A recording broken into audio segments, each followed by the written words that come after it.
Hello, good morning सभी को। मैं नकुल वैष्णव आपके यूट्यूब चैनल मेरी किशोरी जी पर आपका एक बार स्वागत करता हूं। कैसे हो दोस्तों? उम्मीद करता हूं बहुत अच्छे होंगे, क्योंकि अच्छा तो खैर क्या, सभी टेंशन में होंगे भर्तियों को लेकर के, क्योंकि एचएसएससी ने माहौल ही ऐसा बना दिया है और इसमें सरकार की कुछ पॉलिसियों ने भी ऐसा माहौल बना दिया है कि अब जो सिलेक्शन की दहलीज पर बच्चे खड़े हैं, जो सिलेक्शन पा चुके हैं, वो सभी इनकी वजह से टेंशन में है। एचएसएससी ने, अब जैसा कि आप थंबनेल पर देख रहे हो कि एचएसएससी ने किया बच्चों के साथ खिलवाड़। दोस्तों, ये खिलवाड़ ही तो है, ये बच्चों के साथ में खिलवाड़ हो रहा है। बच्चों की क्या गलती है? बच्चों को इन्होंने पढ़ने पर मजबूर कर दिया। इससे बढ़िया तो फिर कांग्रेस ही थी। कम से कम उसमें ये तो होते थे कि भाई जिनके पास में पैसे हैं वो लग जाएंगे। कम से कम ये तो नहीं था कि भाई हमको पढ़ना पड़ेगा। बच्चों ने ये किया है कि अपना काम धंधा छोड़ करके, सारी चीज़ें जैसे तैसे करके वो पढ़ने पर मजबूर हुए हैं। बच्चे अपने सारे कामों को छोड़ करके पढ़ रहे हैं, इंस्टीट्यूट जा रहे हैं, कोचिंग जा रहे हैं, लाइब्रेरी लगा रखी हैं। लेकिन उसके बावजूद भी बच्चों को एक नौकरी पाने के लिए, एक भर्ती के लिए साल साल, दो दो तीन तीन साल का वेट करना पड़ता है, सिर्फ और सिर्फ इनकी गलत पॉलिसीज़ की वजह से। तो उसमें जो बच्चे हैं वो जिम्मेवार क्यों हैं? आयोग इसकी जिम्मेवारी क्यों नहीं लेता है? आयोग तो पल्ला झाड़ देता है अपना। अब एलएचएससी ने इतनी गलत पॉलिसी बना रखी है। सबसे मेन जो गलती इन्होंने की, इन लोगों ने, वो सीईटी को बना करके ली। सीईटी तो होना ही नहीं चाहिए था। चलो सीईटी बना भी दिया, फिर इन्होंने जो ये 2 गुना 4 गुना 6 गुना का ये फंडा बीच में लटकाया है, ये बहुत गलत काम किया इन लोगों ने। इससे बढ़िया तो ये था कि भाई सीईटी चलो ले भी लिया तुम लोगों ने, अरे कम से कम सभी को क्वालिफाई कर देना चाहिए था कि भाई क्वालिफाई कैंडिडेट को मौका मिलेगा। अब ये अपनी ही बनाई गई जो पॉलिसीज़ हैं उनके अंदर ही फंस गए हैं। अब इन पर कल जो बहस हुई कोर्ट में, उसका एक का भी जवाब इन लोगों पर नहीं निकला। सारे इनके जो एजी थे, वकील थे सरकारी, उनकी सबकी बोलती बंद कर दी। तो क्या हुआ? तो ये तो बच्चों के साथ में धोखा हुआ। इन पर क्या फ़र्क पड़ेगा? ये सभी के सभी बहुत ही ठीक हैं, हर तरीके से फाइनेंशियली भी बहुत ठीक हैं, लेकिन सफ़र कौन कर रहा है? एक साधारण बच्चा। दूसरा, अब यहाँ पर बात करते हैं भाई, देखो ग्रुप 56-57 को लेकर के।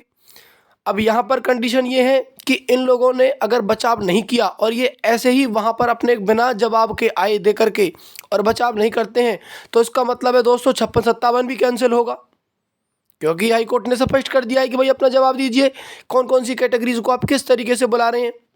अगर ये जवाब इन पर होता तो कल देते। अब ये कहें कि भाई हमको फिर से 7 दिन का टाइम चाहिए, तुम उसी दिन से तो इनकी हियरिंग लगा रहे हो, तो तब से तुम पर जवाब ही नहीं बना इस चीज़ का कि भैया हम कोर्ट में जाएंगे, हाई कोर्ट में जाएंगे जब हम, तो वहाँ पर जज साहब हमसे क्वेश्चन करेंगे तो हम इस चीज़ का बचाव कैसे करेंगे। इन्होंने ये बात सोची नहीं।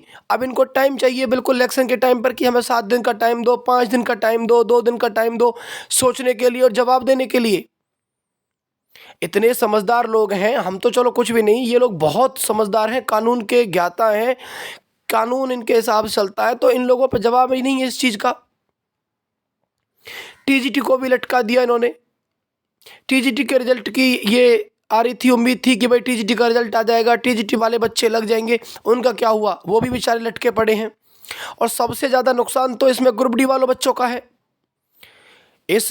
इनके इस रवैये से, इनकी इन हरकतों की वजह से, इनकी गलत पॉलिसीज़ की वजह से सबसे ज़्यादा नुकसान ग्रुप डी वाले बच्चों को हुआ है। ग्रुप डी वाले बच्चों को क्या हुआ है? ग्रुप डी वाले बच्चों ने अपने अपने हिसाब से यहाँ पर एग्ज़ाम का जो भी स्टैंडर्ड था उस हिसाब से किया। अब जो इनकी पॉलिसीज़ थी कि भाई सबसे पहले इनकी ही ये समझ थी, इनकी ही ये घोषणाएं थी कि भाई सबसे पहले हम ग्रुप सी को क्लियर करेंगे, उसके बाद ग्रुप डी को क्लियर करेंगे। अगर यहाँ पर ग्रुप सी के ये 56-57 ग्रुप कैंसिल हो जाते हैं, जैसे जेई पर थोड़ी बहुत है सुनने में आया कि स्टे लगी हुई है, अगर वो भी बरकरार रहती है, अन्य भर्तियों के एग्ज़ाम भी रुक जाते हैं, तो ये ग्रुप डी वाले बच्चे कहाँ जाएंगे? जिनका 65-70 के बीच में स्कोर है। ये अच्छा स्कोर होता है, कोई बेकार स्कोर नहीं है सिलेक्शन के लिए। इससे पहले भी इतने स्कोर बनते आए हैं, इतने नंबर पर भी सिलेक्शन होते आए हैं, फिर ये बच्चे कहाँ जाएंगे? क्योंकि इनका जो मेन कंपटीशन है वो ग्रुप 56-57 को लेकर के है। तो अगर ये कैंसिल होते हैं, इन पर कोई परेशानी बनती है, तो सारे बच्चे ग्रुप डी में आ जाएंगे। तो ग्रुप डी का क्या हाल होगा? मैंने तो एक वीडियो बना रखी थी, उसमें बताया था 56-57 में ऐसे ऐसे बच्चे हैं, 90-90 नंबर वाले भी हैं, 95 प्लस वाले भी हैं और बहुत सारे बच्चे हैं।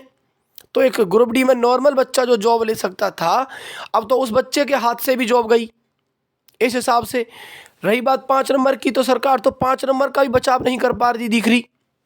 सरकार तो 5 नंबर पर भी कमज़ोर दिखाई दे रही है। वैसे तो कहिए कि भाई हम 5 नंबर देंगे, 2.5 अंक देंगे, लेकिन उनका क्या रहा, इनका 5 नंबर देने का सिस्टम समझ में नहीं आया। अगर 5 नंबर देना था तो 5 नंबर की एक जो वेरिफिकेशन होती है वो करनी चाहिए थी अच्छे से। अब ये 5 नंबर का केस अटका हुआ है। अब धीरे धीरे अब जो भी इनके एग्ज़ाम होने हैं उनमें भी यही गलतियां होंगी। भाई मैं तो आप लोगों से ये कह रहा हूँ कि ज़्यादा से ज़्यादा इस वीडियो को शेयर करिए आप लोग, ताकि ये बात इन लोगों तक जाए। और देखिए, हम बस यही कह रहे हैं माननीय चेयरमैन साहब और सीएम साहब से कि आने वाले जो अन्य एग्ज़ाम हैं उन सभी में ये 2 गुना 4 गुना का सिस्टम हटा करके सभी को क्वालिफाइड को बुलाएं, और जो ये पॉलिसीज़ हैं इनको हटा करके पहले ही अपनी जाँच पड़ताल पूरी करें, ताकि बच्चों के साथ में खिलवाड़ ना हो। अगर यही काम चलता रहा तो बच्चे जो अपनी जॉब, कुछ बच्चे ऐसे भी थे मेरे साथ जानने वाले, कुछ ऐसे बच्चे हैं जिन्होंने जो अपनी प्राइवेट नौकरियां कर रहे थे उन्होंने छोड़ करके तैयारी शुरू कर दी। उनकी वो नौकरियां गईं, पढ़ने पर मजबूर हो गए। अब बच्चों का स्कोर भी ठीक ठाक है, लेकिन अब गलतियां ये कर दी बच्चों ने कि उन्होंने HSSC की तैयारी कर ली।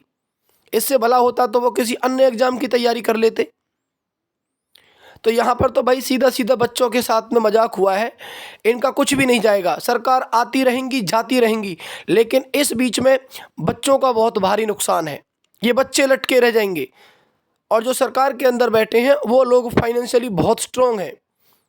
अगर उनको अब काम भी ना करना पड़े पूरा जीवन, वो उनका तब भी जीवन बहुत आलीशान निकल जाएगा। लेकिन ये सफ़र कर रहे हैं बेचारे साधारण जो बच्चे हैं। तो दोस्तों, इस वीडियो को ज़्यादा से ज़्यादा शेयर करो। वीडियो को शेयर करने के साथ साथ लाइक और सब्सक्राइब ज़रूर कर देना मित्रों।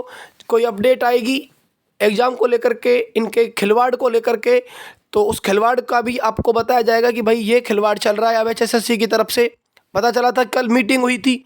इनकी मीटिंग कितने दिन से नहीं चल रही है दोस्तों, इनकी मीटिंग उसी दिन से मीटिंग चल रही है। सभी की मीटिंग होती हैं, घोषणाएं कर देते हैं, लेकिन ये नहीं सोचते कि हमने जो बोल दिया है उसका बचाव कैसे करेंगे अगर कल कोई बात खड़ी हुई। सरकार हर पॉइंट पर पीछे दिख रही है, बैकफुट पर है बिल्कुल। अब पता नहीं क्या होगा क्या नहीं होगा। अब ये 6 तारीख की डेट दी है, और हम तो ये कहते हैं, कल मैंने उनका इंटरव्यू सुना था जो हमारे इसके वकील थे। वकील साहब का इंटरव्यू ये था कि अगर सरकार चाहे तो अर्ली हियरिंग लगा सकती है। अगर अर्ली हियरिंग में जाना चाहे तो 6 मार्च तक का वेट क्यों करें। आप लोगों के पास में बहुत ही समझदार लोगों का समूह है, पढ़े लिखे लोगों का समूह है। आप अपना जो भी जवाब दायर करना है वहाँ पर उसको करिए, और अर्ली हियरिंग में जाइए, जल्दी निपटारा करिए। अगर आचार संहिता लग जाएगी तो फिर तो ये बच्चे रह जाएंगे ऐसे ही, कोई भर्ती पास नहीं हो पाएगी। तो हम तो सरकार से यही रिक्वेस्ट करते हैं, और आयोग से भी यही रिक्वेस्ट करते हैं कि भाई आप अर्ली हियरिंग में जाएं और 1-2 मार्च की तारीख लेकर के इसकी सुनवाई करें, और जो भी आपका जवाब है इसका बचाव करें अपना, ताकि बच्चों का नुकसान ना हो। जल्दी से जल्दी ज्वाइनिंग हो जाए, लायक बच्चों की ज्वाइनिंग हो जाए, जो मेरिटोरियस बच्चे हैं उनकी ज्वाइनिंग हो जाए, धोखे वाले बच्चों की नहीं। और इसमें ग्रुप डी वालों का बेचारे जो कम स्कोर कर रखा है 65-70 के बीच में, 75 के आसपास, वो बच्चों का उनका भी सिलेक्शन हो सकता है।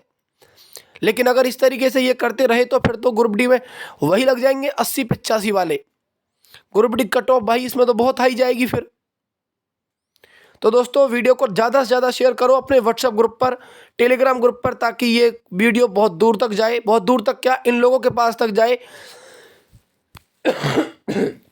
ताकि इन लोगों को समझ में आए कि भाई क्या परेशानी है बच्चों की। इतना खिलवाड़ भी ना करें कि बच्चे अपना परेशानियों में, टेंशन में आके आत्महत्या की सोच रहे हैं।